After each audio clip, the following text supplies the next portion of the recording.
Morning, everybody. Thank you, Dermot, and thank you, Susanna, for the introduction. And I'm delighted to be here. Really delighted to be back with Griffith College. I was saying to Dermot earlier on, my abiding memory from Griffith College is when I was in Griffith College, which was a few decades ago, in the late '80s, I would say. My big abiding memory is trying to get tickets to a U2 concert, which was the Joshua Tree tour, when they played in 1987, I think, in Croke Park. And I think we all left class one day, or the lecture one day, went over to Madigan's across the road, where the barman was selling a ton of tickets, bought them, and we all went to Croke Park. So one of those great memories that we still have. Look, what I wanted to maybe share with you today was some insight, some perspective on the things I've learned about managing yourself, managing your career, managing opportunities that are ahead of you, managing challenges that are ahead of you. And I know the others have got great topics to talk about as well. I think it's very well connected. The thing that I have, one of the things I've learned more than anything over the years about myself and about other people as I've worked with them and partnered with them is the people that really know their own strengths and are focused on developing themselves continuously and continuously improving what's in front of them are the ones that have a great chance of being the most successful. Because if you're in Griffith College today and you're looking at the job market and you're looking at careers, you have an abundance of opportunity, way more opportunity than people had 10 years ago, 20 years ago, 30 years ago.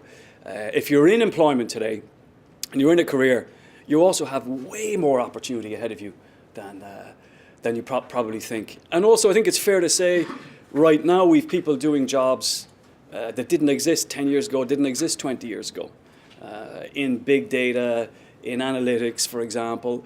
And we know in 10, 20 years' time, there'll be people doing jobs that haven't yet been fully kind of created and thought through yet. So lot of change, and I guess you could get very worried about change and think about, oh my God, I have to have a plan and I have to really go after things every 1, 2, 3 years.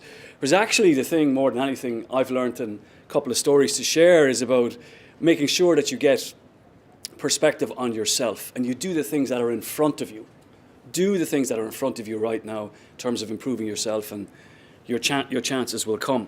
I met a man a few months back, maybe it was last April or May, and his story really struck with me. It's an odd story. It's a story of an Irish entrepreneur who had an Irish business. He became synonymous with Tato. You might know Tato. Some of you might know Tato crisps here. You might be chomping them on a night out or in front of the TV watching Netflix.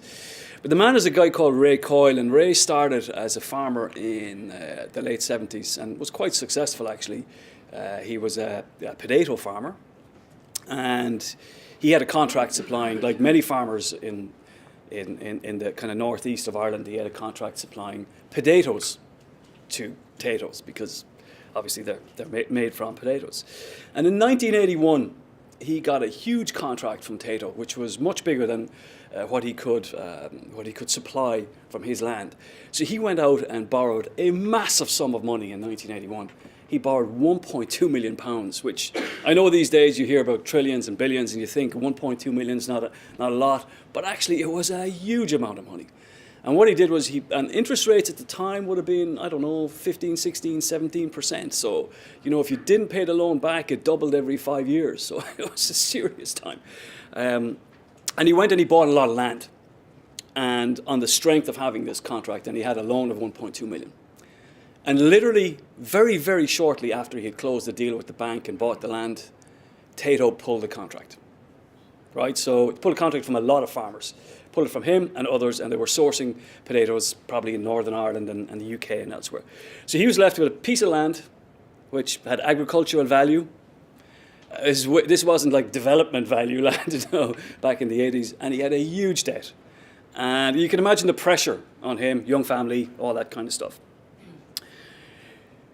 So he focused on what he knew best. He got very creative, thought about that problem, thought about the opportunity. And the opportunity he saw was he was driving through the country one day. He'll tell you this himself. He was driving through the country. I think he was in County Wexford, and he saw a GAA club that were raffling a house. He saw a sign.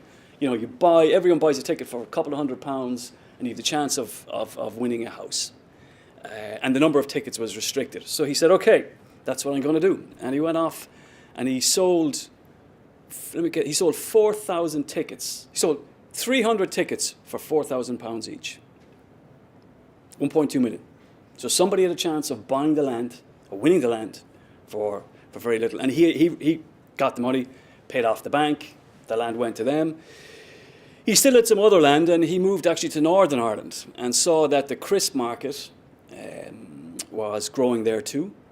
Bought more land there, started supplying potatoes, and eventually started supplying a company called Largo Foods, you may have heard of as well. If you're into crisps, they have brands like Sam Spuds, Hunky Dory's, you know, and so on and so on. So he eventually had built up so much capacity with them that he bought that company. It took 10 years. So he'd been through enormous pressure, enormous downturns, but he kept doing what was in front of him well. What do I know well? What business do I know well? What am I good at? What am I not good at? Where do I need help? Bought Largo Foods. And it had a very successful number of years. And for me, it's not quite the pinnacle of the story, but for me, the pinnacle of the story was he came back in early 90s and he bought Tato for, I think it was 68 million, 65, 68 million. So the guy, you know, it's a lovely story. So the people that had, the opportunity that almost put him out of business was the thing that created him in the end. He then said, that's not enough, actually. I want to build something huge and majestic. And he built Tato Park, which you might know. And Tato Park, I think in the first weekend, it had 25,000 visitors. I think there's something like 800,000 visitors, close to 1 million visitors a year now. And his ambition is to get to 2 million a year. And he opened Tato Park. He started developing Tato Park in 2008. And he was looking for money from the banks in 2009, 2010, 2011. Now you can imagine what was going on here. We all remember people that were here in those days. It was very, very hard, of course. But he got through that and has built a thriving business and a successful business. And a lot of learnings. I keep, you know, I met him and I heard this story 6 months ago, and it's resonated, it's stuck with me because, you know, there's someone that had a North Star. They had a massive problem, and they had a lot of problems along the way. I'm doing the short story. A lot of problems along the way. And they kept looking at their strengths and what they knew and the team around them and what they had to develop in themselves, and ignored the pressure, or at least turned that pressure into an opportunity. And it really stuck with me because he had a North Star and he had a lot of passion to make it right. So, you know, I look at myself and I go, my God, I had nothing like that. And I got 2 minutes, thanks. You know, my story is nothing like that. And, you know, when I became the CEO of Microsoft after working there for 10 years, literally the day I became CEO, the IMF came to town. So, you know, for a lot of people in business, we were very fortunate. We didn't go out of business. I mean, we could pay people and we could keep people employed and so on. We didn't go out of business, but our business went down. And if you're in a software company and when your business goes down, that's a serious situation because of the way that the model works. And like it or not like it, you don't get a lot of help from the mothership when that happens because people don't want to hear excuses. So you got to figure a way out.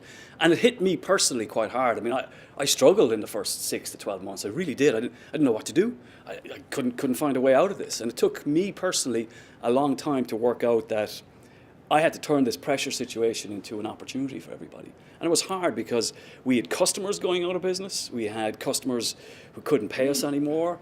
And it was, you know, even our own employees at the time. I mean, people had huge personal worries. They had big debts, they had mortgages, they had families, they were emigrating. And so it was very tough. But the thing for me that I learned a lot was about understanding the strengths that I have and the weaknesses that I have, the things that I need to improve on.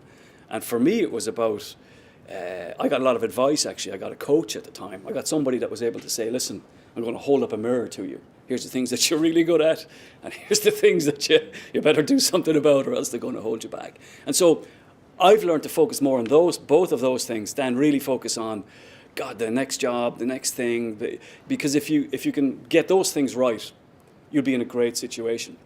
And the second thing I learned personally was to become more of a doer.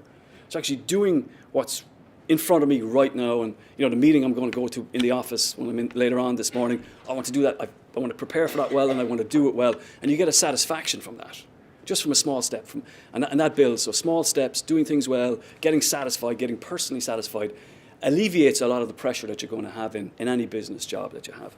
So those are things I've thought about and I've learned. I don't know if they will work for everybody, but they've worked for me. And it's not something that's over. It continues every single day. You have to prepare well, do well, follow up well, and the opportunities will be enormous in front of you if you learn from others who've been through this as well. So with that, I'd like to say thank you very much for the invitation here this morning, and really wish all of you the very best for a happy and healthy 2019, and wish you the best in your careers. Thank you very much.